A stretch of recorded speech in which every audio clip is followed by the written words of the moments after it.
Hello, Professor. This is Gabe. I'm going to tackle my final presentation. Let's get to it.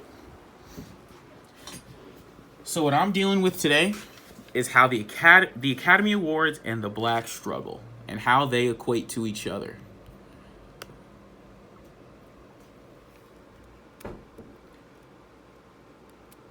So let's get into my rhetorical statement. The Academy is more likely to award and nominate black films, filmmakers, and performances when the subject matter somehow relates to the black struggle. Now, what is the black struggle? Well, the black struggle can be defined as a black person's fight against the means that have historically hurt the growth of them as a society. Examples include racism, prejudice, slavery, drugs, gang violence, incarceration, and police brutality, among other things. I've got a few video clips over notable black Oscar winners that were before my time. I just didn't want to include them in the presentation per se because I have no personal history with these as I didn't grow up seeing these. So let's start with Hattie.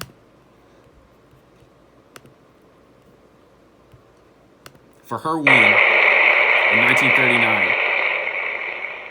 Academy of Motion Picture Arts and Science, fellow members of the motion picture industry, and honored guests. This is one of the happiest moments of my life, and I want to thank each one of you who had a part in selecting me for one of the awards. For your kindness, it has made me feel very, very humble, and I shall always hold it as a beacon for anything that I may be able to do in the future. I sincerely hope I shall always be a credit to my race and to the motion picture industry. My heart is too full to tell you just how I feel. And may I say thank you. And God bless you. Excellent stuff. Let's go ahead and go on to Sidney Poitier for his win in 1964.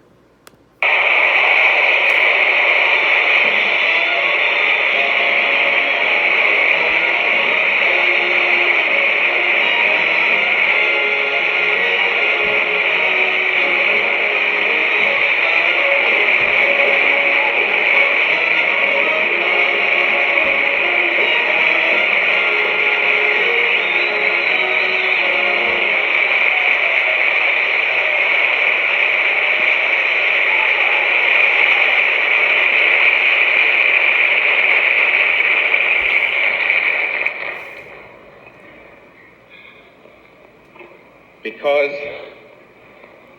it is a long journey to this moment, I am naturally indebted to countless numbers of people, principally among whom are Ralph Nelson, James Poe, William Barrett, Martin Baum, and of course the members of the Academy. For all of them, all I can say is a very special thank you.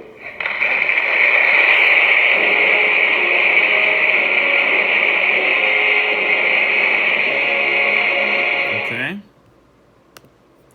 And now, let's get to our last one. 1983, Louis Gossett.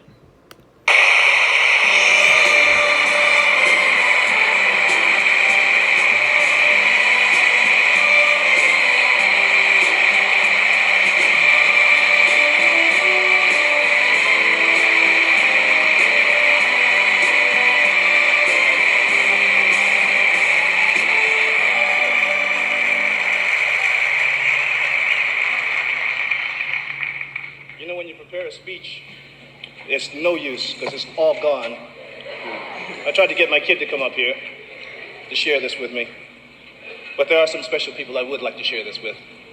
Specifically, tomorrow is the 17th anniversary of my relationship with my one agent, Mr. Ed Bondi.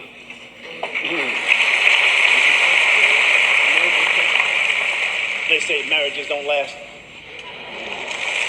I've got a spirit that guides me. Starting from my great-grandmother who died at the age of 117. And my mom and dad, who I know are watching. And my cousin Yvonne, thank you.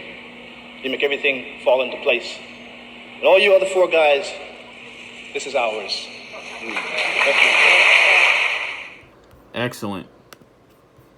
All 3 of those are notable in their own right. But of those, I think one that needs to be spoken on is Hattie, as she was the first black person ever nominated for an Oscar, and she won it for her role as Mammy in Gone with the Wind. Now, Mammy, Mammy equates with the black struggle as Mammy is a slave. And then the trend is only going to continue from here. From 2009 to 2016, 4 black women were awarded for their supporting roles. And each one of these portrays the black struggle in a way. Monique won in 2009 for her role in Precious. 2011, Octavia Spencer for her role in The Help. 2013, Lupita Nyong'o for 12 Years a Slave. And in 2016, Viola Davis for her win in Fences. Either you have you have Monique's character struggling with poverty and what it means to be a good mother. Lupita was playing a slave. Viola was playing a black mother and wife who was dealing with poverty with her family. And then Octavia Spencer's character, kind of the same kind of thing, like poverty, and she's black and she's helping white people like clean. Black actors, it's a little different. A lot of the black actor winners, a few of the black actor winners, their roles have been based off of real people, like Jamie Foxx's win in Ray, and then Forrest Whitaker's win as Idi Amin. You do have some exceptions, obviously. You got Mahershala Ali, who won two Oscars in 3 years for his role as Juan in Moonlight in 2016, and his role as Don Shirley in Green Book in 2019. Green Book being about how he has to go to the Deep South on this music tour, and he's dealing with racism and prejudice, and Juan was like a drug dealer turned good. There's other nominations such as Malcolm X, Denzel Washington for Malcolm X, but they all, except for other than those and those two biopics right here, the trend continues of the black struggle being awarded. The only black Best Picture winners ever are 12 Years a Slave and Moonlight. Again, 2 films that have to do with the black struggle. 12 Years a Slave being about slavery, and Moonlight being about a poverty-stricken boy who's trying to find his place in the world. What does all this mean? As time continues, Hollywood's going to take more strides to notice and reward black talent. We can only assume it's going to get better. The issue isn't that black people aren't being awarded. It's really the films that they're being awarded for. The only thing we have to ask ourselves is, will the black Oscar winners of the future continue on this path of being rewarded because the narrative of their film somehow relates to the black struggle? Or will they change? Will Hollywood change and we can have strong black roles that don't have to do with drugs, slavery, gang violence? I fear that if those kinds of black filmmakers feel like that these are the films they have to make, films that deal with this kind of subject matter, if that's what's going to win them Oscars, well, then why would they not make that?